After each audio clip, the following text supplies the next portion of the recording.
Hello दोस्तों, MCR classes में आप लोगों का स्वागत है। दोस्तों, आज हम जानेंगे प्राइम नंबर्स क्या होता है, यानी दोस्तों अभाज्य संख्याएं किन्हें कहा जाता है। अगर दोस्तों मैं डेफिनेशन की बात करूं तो डेफिनेशन क्या है दोस्तों, वो सभी संख्याएं जो केवल एक तथा खुद से भाग हो, अन्य किसी संख्या से भाग न हो।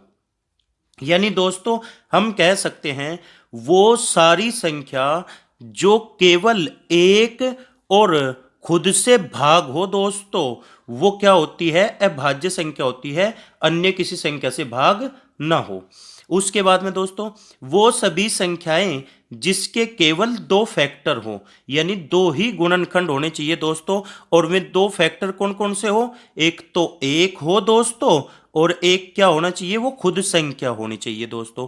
में सारी संख्याएं दोस्तों क्या हो जाएगी, हमारी प्राइम नंबर्स हो जाएगी, यानी दोस्तों अभाज्य संख्या हो जाएगी। अगर दोस्तों मैं प्राइम नंबर्स की बात करूं तो सबसे छोटा जो प्राइम नंबर होता है दोस्तों वो कितना होता है दोस्तों, 2।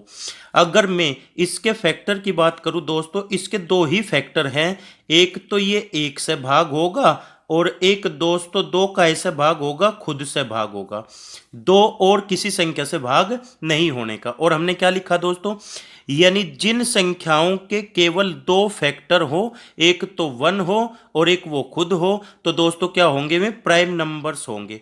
ऐसे ही दोस्तों मैं अगर 3 की बात करूं, 3 के भी दो फैक्टर हैं, एक तो 1 है दोस्तों और एक ये 3 खुद है, इसके अलावा और कोई फैक्टर नहीं है 3 के। तो जहां किसी संख्या के केवल दो फैक्टर होंगे दोस्तों, वो क्या हो जाएगा, प्राइम नंबर हो जाएगा। तो दोस्तों सारे ऐसे ही होते हैं, 5 के दो फैक्टर हो गए दोस्तों, 7 के भी, और बहुत सारे हो सकते हैं दोस्तों।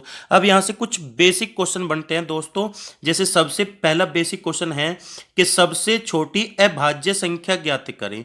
तो सबसे छोटी अभाज्य संख्या कितनी होती है दोस्तों, 2 होती है। उसके बाद में दूसरा क्वेश्चन क्या है दोस्तों, प्रथम अभाज्य संख्या ज्ञात करें। प्रथम का मतलब दोस्तों पहली, तो सबसे पहली अभाज्य संख्या कितनी है दोस्तों, 2 होती है। अगर क्वेश्चन आ जाए दोस्तों, ये इंपॉर्टेंट क्वेश्चन है कि एकमात्र अभाज्य सम संख्या ज्ञात करें। यानी दोस्तों सम संख्या, सम संख्या क्या होती है दोस्तों, जो 2 से पूरी पूरी भाग हो जा। तो एकमात्र अभाज्य संख्या भी हो और सम संख्या भी हो दोस्तों, तो वो क्या होती है जी, 2 होती है हमारी। फिर अगला क्वेश्चन दोस्तों, बहुत इंपॉर्टेंट क्वेश्चन है ये भी दोस्तों, 3 क्रमागत अभाज्य विषम संख्या ज्ञात करें। क्रमागत का मतलब दोस्तों लगातार होनी चाहिए में संख्या। तो वे लगातार कौन कौन सी है दोस्तों, एक तो 3 है और एक 5 है और एक 7 है। लगातार का मतलब सेम डिफरेंस होना चाहिए दोनों तीनों में दोस्तों। यहाँ देखो जी 2 का, यहाँ कितने का है दोस्तों, यहाँ भी 2 का है। तो आप बताओ 3 क्रमागत अभाज्य विषम संख्या कौन कौन सी हो जाएगी दोस्तों, 3, 5 और 7। उसके बाद में दोस्तों 1 से 50 तक अभाज्य संख्याएं ज्ञात करें।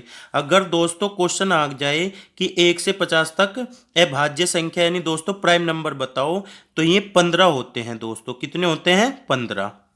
अगला क्वेश्चन बहुत फेमस क्वेश्चन है दोस्तों, 50 से 100 तक अभाज्य संख्याएं ज्ञात करें। 50 से 100 तक कितनी अभाज्य संख्या होती है दोस्तों, 10 होती है। कितनी होती है दोस्तों, 10। 1 से 100 तक अभाज्य संख्या ज्ञात करें, बहुत ट्रेंडिंग क्वेश्चन है दोस्तों, पूछा जाता है एग्जाम में। 1 से 100 तक अभाज्य संख्या ज्ञात करें, तो कितनी होती है दोस्तों, 15 और 10 कितनी हो जाएगी, 25 हो जाएंगी दोस्तों। कितनी हो जाएंगी, 25। दोस्तों अब सीखते हैं प्राइम नंबर का एलसीएम निकालना। दोस्तों एलसीएम कैसे निकलता है, कल हमने आपको सिखाया था कि जो सबसे बड़ा नंबर होता है उसको हम एलसीएम मानते हैं। जैसे दोस्तों यहाँ पे संख्या लिखी गई है 5 और 11। तो दोस्तों अगर हमें 5 और 11 का एलसीएम निकालना है, तो दोस्तों जो सबसे बड़ा नंबर है उसको एलसीएम मान लेंगे। तो हमने 11 को क्या मान लिया दोस्तों, एलसीएम मान लिया। क्या ये 5 दोस्तों 11 में है, नहीं। तो दोस्तों 5 के फैक्टर कर सके हम? नहीं, 5 के कोई फैक्टर नहीं होने के दोस्तों। तो ये 5 जो का तू कहाँ जाएगा दोस्तों? गुणा में आ जाएगा, क्योंकि सारा का सारा ही क्या है दोस्तों? एक्स्ट्रा है। तो एलसीएम कितना आ गया दोस्तों? 11 गुणा 5 यानी 55। यहाँ जाओ दोस्तों, 13 और 7 का एलसीएम निकालना है दोस्तों। तो सबसे बड़ा जो नंबर है उसको हम क्या मान लेते हैं? एलसीएम मान लेते हैं। हमने मान लिया एलसीएम कितना है दोस्तों? 13 है। क्या ये 7 इस 13 में है दोस्तों? नहीं। क्या 7 के फैक्टर हो जाएंगे? होने के नहीं दोस्तों। यानी ये 7 जो का तू क्या है दोस्तों? एक्स्ट्रा है। कहाँ जाएगा दोस्तों? गुणा में आ जाएगा। यानी एलसीएम कितना हो गया? 13 गुणा 7 यानी 91। यहाँ आ जाओ दोस्तों, एलसीएम निकालना है दोस्तों। सबसे बड़ा नंबर कौन सा है दोस्तों? 47। यानी हमने एलसीएम मान लिया दोस्तों 47। क्या ये 13 से भाग करेगा? नहीं, 13 के कोई फैक्टर भी नहीं होने के दोस्तों। यानी ये 13 एक्स्ट्रा है, तो कहाँ जाएगा दोस्तों? गुणा में आ जाएगा। यहाँ पे एलसीएम हो जाएगा 47 गुणा 13। यहाँ पे एलसीएम निकालना है दोस्तों हमें। सबसे बड़ा नंबर कौन सा है दोस्तों? 53। क्या दोस्तों 19 ये 53 को भाग करेगा? नहीं। तो ये सारा का सारा दोस्तों एक्स्ट्रा है, कहाँ जाएगा? गुणा में आ जाएगा। तो दोस्तों यहाँ एलसीएम क्या आ जाएगा? 53 गुणा 19। दोस्तों एक बात नोटिस करी आप लोगों ने, यहाँ पे जो प्राइम नंबर का एलसीएम होता है वो उनकी गुणा आ रहा है। गुणा आ रहा है दोस्तों, चाहे यहाँ पे चेक कर लो, चाहे यहाँ पे, चाहे यहाँ पे, चाहे यहाँ पे देख लो दोस्तों। यानी हम लिख सकते हैं कि अगर हमें अभाज्य संख्याओं का एलसीएम निकालना है वो उनके गुणनफल के बराबर होता है।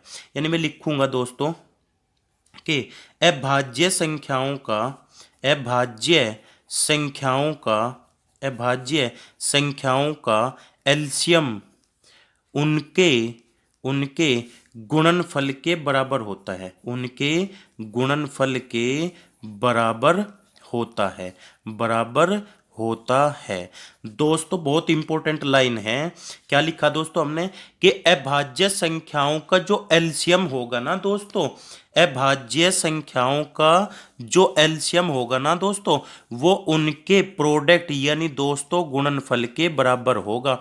यानी दोस्तों जो गुणा होगी वही एलसीएम होगा। जो गुणा होगी दोस्तों उनकी, वही क्या होगा? एलसीएम होगा। जैसे दोस्तों क्वेश्चन लिखा गया है हमारे सामने, एक दो अभाज्य संख्याओं का गुणनफल 65 है, उनका एलसीएम ज्ञात करें।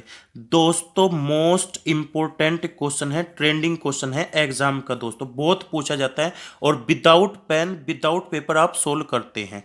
देखो दोस्तों, दो अभाज्य संख्याओं का गुणनफल 65 है, उनका एलसीएम ज्ञात करें। दोस्तों मैंने क्या बताया आपको अभी कि अभाज्य संख्याओं का जो एलसीएम होगा ना, वो उनके गुणनफल के क्या होगा दोस्तों? बराबर होगा।